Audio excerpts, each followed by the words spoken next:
So welcome back to my YouTube channel. So आज हम पढ़ने वाले हैं क्लास 12 का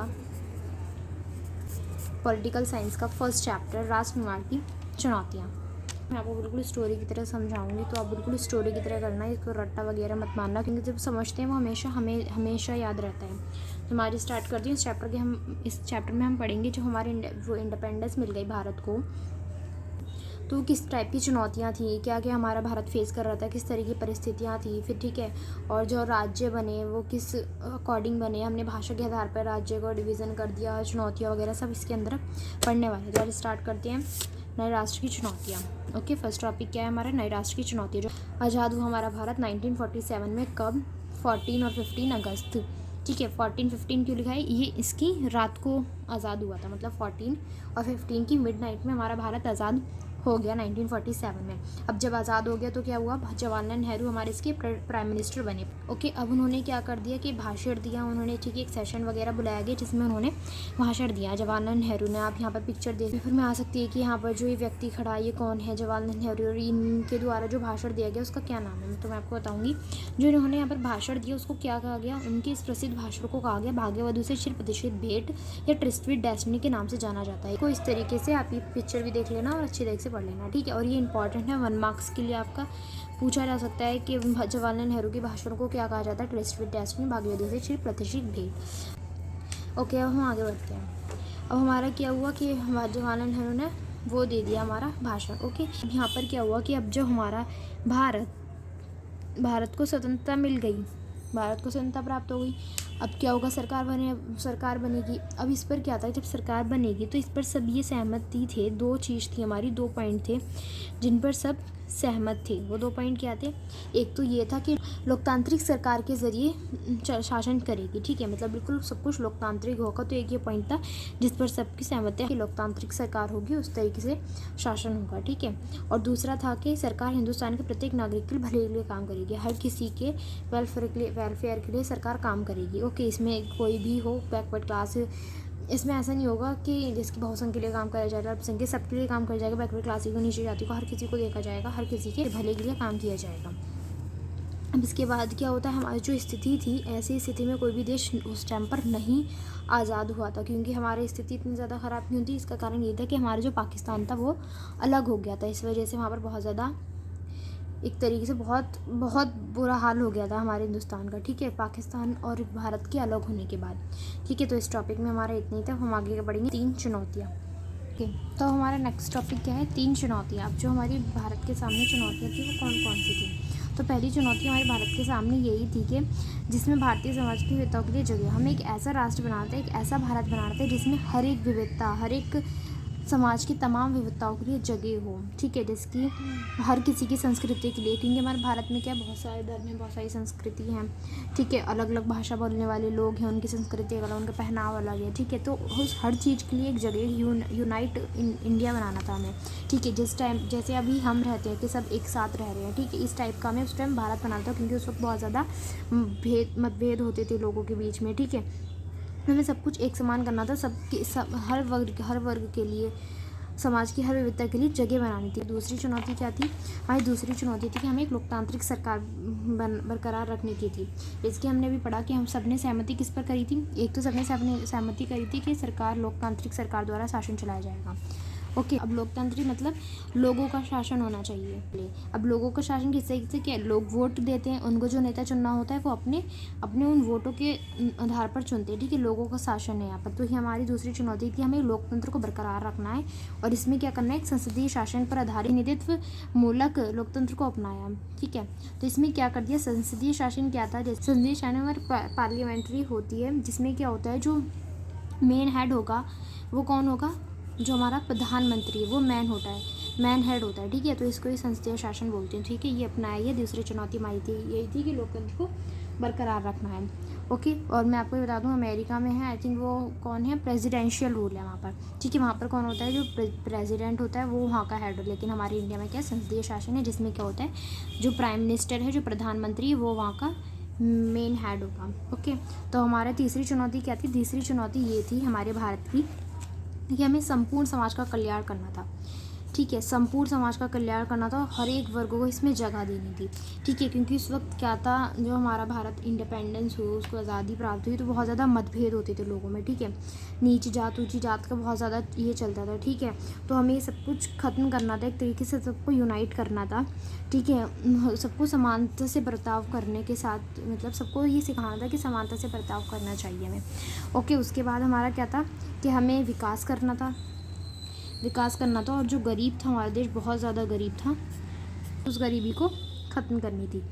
ओके, तो यही वहीं पर हमारे तीनों चुनौतियाँ हमने पढ़ ली, हमारा टॉपिक ख़त्म हो गया। हम पढ़ते हैं नेक्स्ट टॉपिक का। टॉपिक है विभाजन, विस्थापन और पुनर्वास। तो इसके अंदर क्या था कि जो हमारा जो भारत और पाकिस्तान जो अलग हो गया, तो इसकी मांग किसने करी थी, कि पाकिस्तान की मांग किसने करी थी? हमारी पाकिस्तान की मांग करी थी मुस्लिम लीग ने।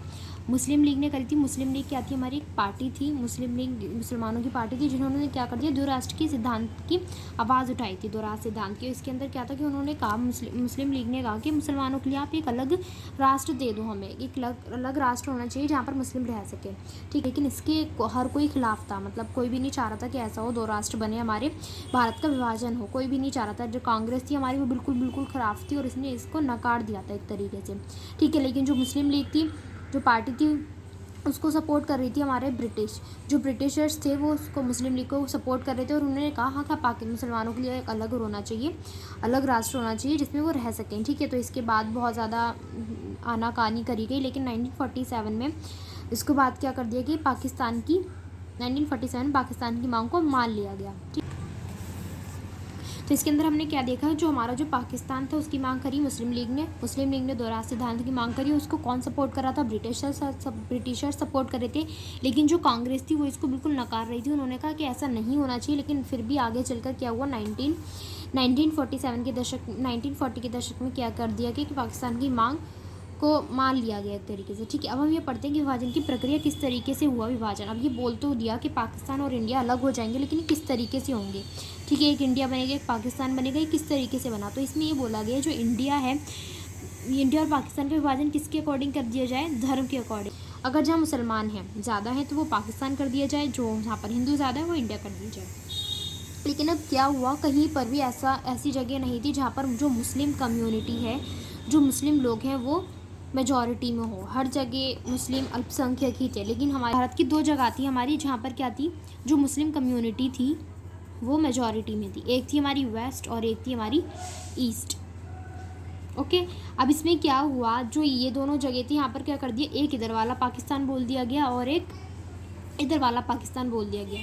ठीक है, जो आज अब आप जानते हो, यहाँ पर जो बंगाल है वो बांग्लादेश है, वो एक टाइम पर पाकिस्तान के अंदर आता था। ओके, तो इन दोनों को पाकिस्तान का वो बोल दिया गया। अब आगे क्या हुआ कि अब यहाँ पर भी क्या था, ये जो दोनों क्षेत्र थे, ये दोनों जगह थी, इसमें भी क्या था कि ज़रूर मुसलमान तो थे, मेजॉरिटी तो थी, लेकिन और धर्म के लोग भी रह रहे थे।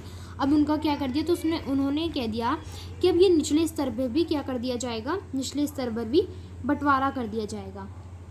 ठीक है, जिससे क्या हुआ, पाकिस्तान में भी एक पंजाब है और एक हमारे हिंदुस्तान में भी पंजाब है। ओके, अब ये क्वेश्चन उठता है कि जो विभाजन हो रहा था सब इसके सपोर्ट में थे।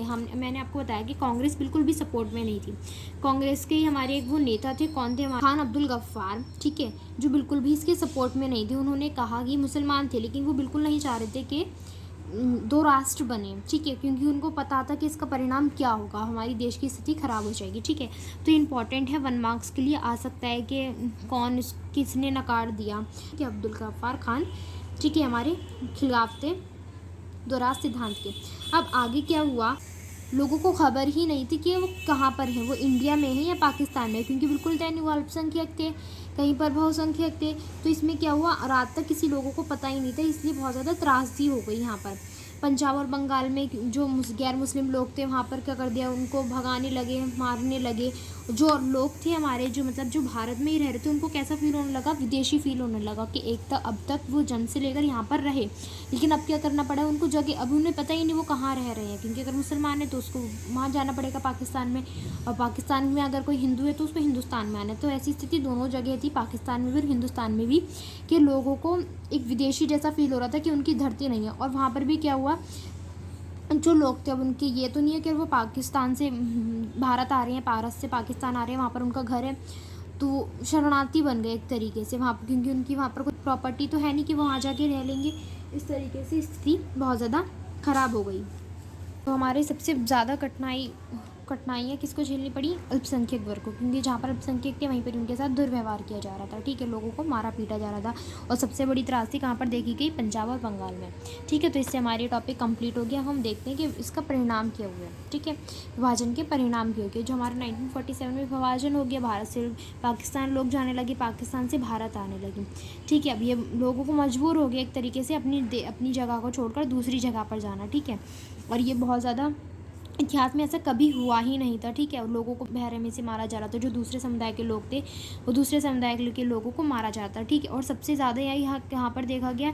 ठीक है, एक तो देखा गया लाहौर, अमृतसर और कलकत्ता, जहाँ पर क्या कर दिया, ये सांप्रदायिक अखाड़े बन गए, क्योंकि लोगों में इतनी ज़्यादा नफरत हो गई। वहाँ पर क्या कर दिया गया, एक तरीके से सांप्रदायिक अखाड़े हो गए, जिसमें अब सांप्रदायिक अखाड़े का मतलब होता है कि अगर ये एरिया है तो यहाँ पर क्या होगा, अगर यहाँ पर मुसलमान रह रहे हैं तो कोई हिंदू नहीं आएगा, अगर कोई हिंदू रह रहा है तो कोई मुसलमान नहीं आएगा। इस तरीके से कंडीशन बन गई थी यहाँ पर। ठीक है, जो हमारी सबसे ज़्यादा कहाँ देखी गई, लाहौर, अमृतसर और कलकत्ता में। ठीक है, बहुत ज़्यादा लोगों को कठिनाइयाँ झेलनी पड़ी। अब लोगों को अपने घर छोड़कर जाने पड़े। ठीक है, एक रास्ता तय करना पड़ गया। कहीं पर ट्रेन अगर ले रहे हैं तो कई लोगों को ट्रेन में जगह मिल गई, कई लोगों को तो सीधे पैदल ही जाना पड़ गया था। ठीक है, अब लोग एक शरणार्थी बन गए। ठीक है, और वहाँ पर क्या हुआ कि जो बच्चे थे उनकी किडनैपिंग स्टार्ट हो गई, महिलाओं की किडनैपिंग स्टार्ट हो गई। इससे क्या कर दिया गया, किडनैप करते थे लोगों को, और वहाँ पर क्या मजबूर करते कि धर्म परिवर्तन के लिए मजबूर किया जाता था कि अगर मुसलमान हो तो हिंदू बन जाओ, हिंदू तो मुसलमान बन जाओ।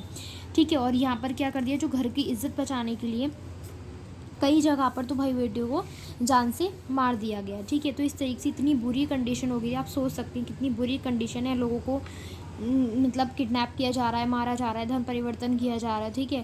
ठीक है, जिस तरीके से कंडीशन है, बहुत ज़्यादा बुरी कंडीशन हमारे देश की, हिंदुस्तान की हो चुकी थी 1947 के विभाजन के वक्त। अब इसमें क्या हुआ, जो हमारी जो पोएट राइटर ने, आपने बहुत सारी मूवीज़ वगैरह देखी होंगी, ठीक है, कहानियाँ पढ़ी होंगी, तो उसमें क्या है, लोगों ने इसे बहुत क्या बताया गया, बहुत एक तो दर्दनाक है, और इसे क्या बोल गया है कि दिल के दो टुकड़े हो गए हैं। ठीक है, जो हमारा भारत पहले एक था, एक दिल था, उसके दो टुकड़े हो गए हैं, भारत और पाकिस्तान में बदल गया। ठीक है, तो इसको इस तरीके से पोएट ने, राइटर्स ने हमारे बताया गया।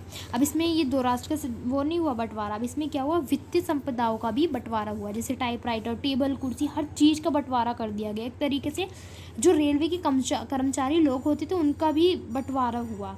ठीक है, तो आप सोच सकते हैं कि कितनी बुरी स्थिति होगी 1947 के टाइम पर। और यहाँ पर क्या बोला गया, 80 लाख लोगों को अपना घर बार छोड़ना पड़ गया। ठीक है, अब हमारा विभाजन हो चुका है। ठीक है, लोग इधर से उधर जा चुके हैं। अब क्या हुआ, जो भारत में है हमारा 1951 के समय पर क्या हुआ, जो 12% थे मुसलमान लोग थे, वो हमारे अभी भी भारत में थे। अब ये सोचा गया इसके बाद कि इन लोगों के साथ क्या किया जाएगा, क्या इनके साथ दुर्व्यवहार किया जाएगा, कि इनको पाकिस्तान भेज दिया जाएगा। ठीक है, तो यहाँ पर ये क्वेश्चन मार्क है कि क्या करा जाएगा इनके साथ। तो वहीं पर ही कुछ नेता ये थे कि बिल्कुल समान कर दिया जाए लोगों पर, कुछ लोग ये भी कह रहे थे नेता कि जो हमारा हिंदुस्तान है इसको हिंदू राष्ट्र बना दिया जाए। ठीक है, कोई मुसलमान रहे ही ना यहाँ पर। लेकिन फिर हमारे जो लोकतंत्र है हमारा, वहाँ पर क्या कर दिया गया कि सभी को यहाँ पर रहने का अधिकार है। हम धर्म के अकॉर्डिंग बिल्कुल किसी को भी सिटीजनशिप नहीं देंगे, नागरिकता किसी को धर्म के अकॉर्डिंग नहीं मिलेगी। यहाँ पर जो चाहे वो रह सकता है, हर किसी को यहाँ पर अलाउ है रहने की। धर्मनिरपेक्ष हमारा एक देश बन गया। ठीक है, तो हमारे इस टॉपिक में इतना ही था फ्रेंड्स। तो मैं इस वीडियो को यहीं पर एंड करना, ये बहुत ज़्यादा लॉन्ग हो जाएगी। ओके, आगे की नेक्स्ट टॉपिक्स मैं आपको दूसरे वीडियो में पढ़ाऊँगी। Okay, so thank you for watching to this and please like, share and subscribe and I will meet you next video.